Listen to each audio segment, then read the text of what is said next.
नमस्कार, स्वागत है आपका हेडलाइंस इंडिया पर। मैं हूं नवीन चौहान। चीन है कि मानता नहीं। बैठक से ठीक पहले वो ऐसी बात बोल रहा है जिसे सुनकर आप भी कहेंगे सोचा ना था।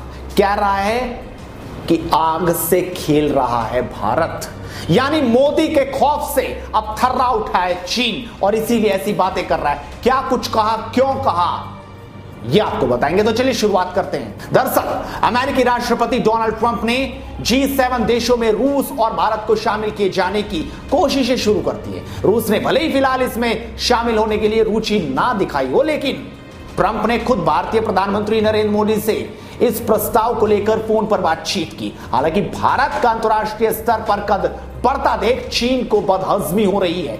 चीन ने भारत को चेतावनी दी है कि वो अमेरिका के समर्थन में G7 में शामिल होकर आग से खेलने का काम कर रहा है, जिससे उसे काफी बड़ा नुकसान भी हो सकता है। यानी वो हमें धमकी दे रहा है। G7 दुनिया के 7 सबसे और उन्नत अर्थव्यवस्था वाले देशों का समूह है, जिसमें Canada, France, Germany, Italy, Japan, Britain और अमेरिका शामिल है। अब ट्रंप G7 का विस्तार कर रहे हैं। इसे G11 या G12 बनाया जा सकता है। G7 में भारत की एंट्री को लेकर चीनी मीडिया ने तीखी प्रतिक्रिया दी है। चीन की सरकार के मुखपत्र कहे जाने वाले ग्लोबल टाइम्स ने लिखा है, G7 के विस्तार का विचार भू राजनीतिक समीकरणों को लेकर है और साफ तौर पर यह चीन को रोकने की कोशिश है।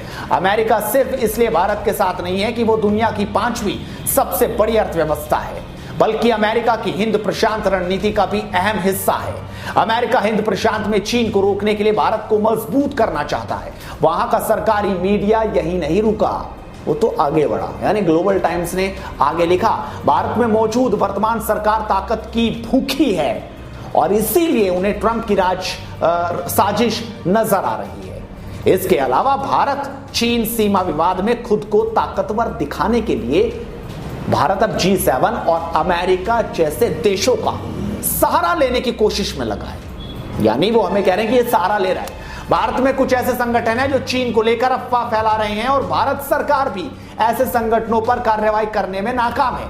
एशिया में जैसे जैसे चीन की ताकत बढ़ रही है, वैसे वैसे उसके खिलाफ दुनिया भर में एक दुष्प्रचार अभियान चलाया जा रहा है। यह G7 को बढ़ाने का नया प्लान भी चीन की बढ़ती शक्ति को रोकने का ही एक प्रयास है। यानी चीन समझ रहा है कि सारे देश साथ आ गए और किस तरह से वो टेंशन में है। लेकिन आगे जो बात कह रहा है उस पर भी नजर डालते हैं। चीन के दोस्ताना व्यवहार के बावजूद भारत लगातार उसे अपना दुश्मन मान रहा है।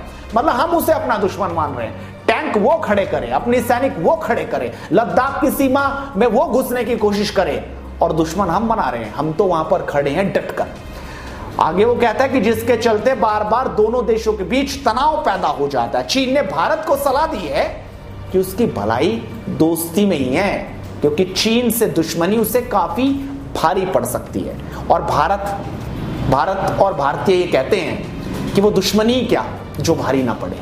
यानी हम भी तैयार हैं, डटकर सामना करेंगे। कोरोना महामारी के बाद से ऑस्ट्रेलिया के साथ भी चीन के संबंधों में कड़वाहट आई है। ऑस्ट्रेलिया ने कोरोना वायरस महामारी की अंतर्राष्ट्रीय जांच की मांग की है, तो चीन ने नाराज होकर उसे आर्थिक चोट पहुंचाने वाले कई कदम उठाए और यही कारण है कि चीन अब पीछे भी हट गया। उसे दिखाई दे रहा है कि आखिर भारत से दुश्मनी उसके लिए ज्यादा महंगी पड़ जाएगी। उसके साथ ऑस्ट्रेलिया भी है, उसके साथ अमेरिका भी है, बाकी दूसरे देश भी हमारे साथ हैं। कोई हमारी खिचड़ी पसंद कर रहा है, कोई हमारे समोसे और चटनी, लेकिन चीन है जिसे दिक्कत बहुत है और उसकी दिक्कत धीरे धीरे अब दूर हो रही है।